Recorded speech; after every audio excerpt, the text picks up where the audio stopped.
সব শেষ হয়ে গেল স্যার, সব শেষ হয়ে গেল। একে একে বাংলা চলচ্চিত্রর রত্ন আমাদের থেকে সব হারিয়ে যাচ্ছে। আজকে বুঝতেই পারছেন এই ইন্ডিয়ান মঞ্চে কার কথা বলতে চলেছি। দুঃখের মধ্যে দিয়ে আজকে দুটো একটি কথা না বললেই নয়, যার কথা আমাদের বাঙালির গর্ব, আমাদের বাংলার চলচ্চিত্রের একটি মুখ, রাহুল ব্যানার্জি। যে রাহুল ব্যানার্জি একের পর এক বাংলা এবং বাংলা সিরিয়াল হিট করে গেছে, সেই রাহুল ব্যানার্জি আমাদের মধ্যে আর নেই। আমাদের ছেড়ে সবাইকে কাঁদিয়ে, বাংলার প্রতিটা মানুষকে কাঁদিয়ে সে না ফেরার দেশে চলে গেছে। আর আমরা সেরকম অ্যাক্টর দেখতে পাবো না। আমরা হারিয়েছি সারা জীবনের জন্য রাহুল ব্যানার্জি, যার নামটা শুনলে মনে পড়ে যায় 2014 সালে রিলিজ হওয়া সেই চিরদিনই তুমি যে আমার মুভিটি। যে মুভিটি তার জীবনের প্রথম একটি মুভি, যে মুভির মধ্যে দিয়ে তার নাম খ্যাত হয়েছিল।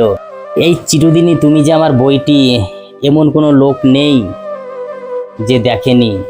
একবার না, দুবার না, 10 বার দেখলেও সেই বইটি মন ভরবে না। এত সুন্দর তার অভিনয়, এত সুন্দর তার অ্যাক্টর। কিন্তু আমাদের মধ্যে থেকে সেই রাহুল ব্যানার্জি, আমাদের বাংলার রত্ন, আজকে আমাদের ছেড়ে সারা জীবনের জন্য চলে গেছে। তার চলে যাওয়াটাকে এই পর্যন্ত আমি নিজেই মানতে পারিনি। দেখতে পারছেন আজকে তার মতোই সেই চিরদিনই তুমি যে আমার বইতে যেরকমভাবে সে অ্যাক্টিং করেছে, আমি সেই অ্যাক্টিং করে এই মঞ্চে প্রবেশ করেছি। চুলগুলো তার মতো হয়ে গেছে। এই পর্যন্ত জানা গেছে যে বাংলা সিরিয়ালের জন্য সে দীঘায় গিয়েছিল শুটিং করতে। সে দীঘায় শুটিং চলাকালীন মাঝ সমুদ্রে সে নৌকা নিয়ে ঘুরতে যায়।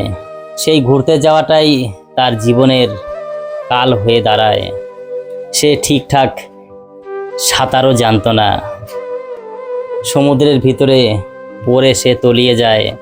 3 ঘন্টা পর তার দেহ উদ্ধার করে হসপিটালে নিয়ে যায়। সেইখানে ডাক্তারবাবুরা তাকে মৃত বলে ঘোষণা করে। এই ঘটনাটি যে সময় সেই প্রিয়াঙ্কা ওরূপে পল্লবী তার কানে গেছে, কেমন লেগেছে আপনারা একটু ভেবে দেখুন।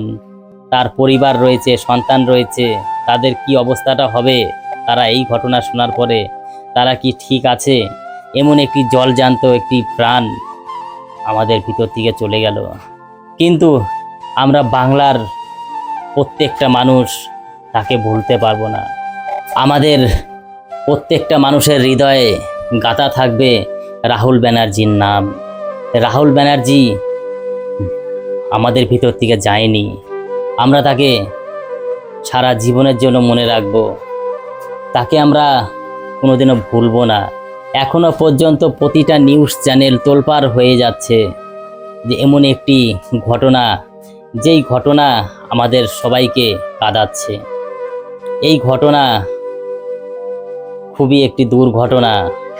বাংলা চলচ্চিত্রের কতটা যে ক্ষতি হয়ে গেল এইভাবে একটি রত্ন হারিয়ে, এটা বলার আর বাকি থাকে না। যেমন ছিল তার অভিনয়, তেমন ছিল তার গুণ। একের পর এক বাংলা মুভি করে যায় সবাই, কিন্তু এইভাবে নাম অর্জন করতে পারে না যেমন নাম অর্জন করেছিল রাহুল ব্যানার্জি।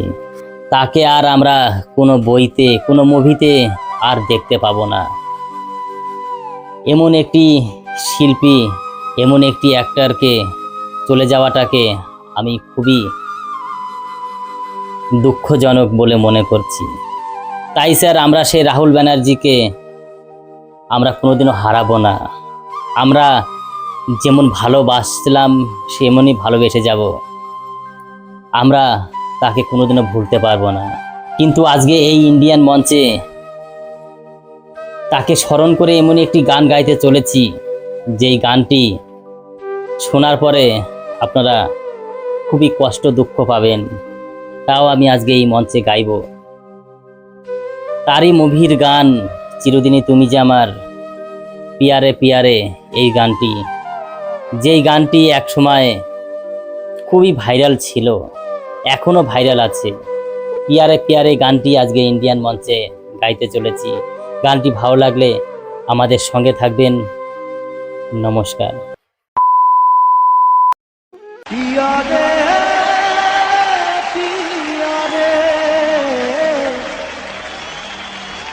কাঁদে হিয়ারে, পিয়ারে পিয়ারে কাঁদে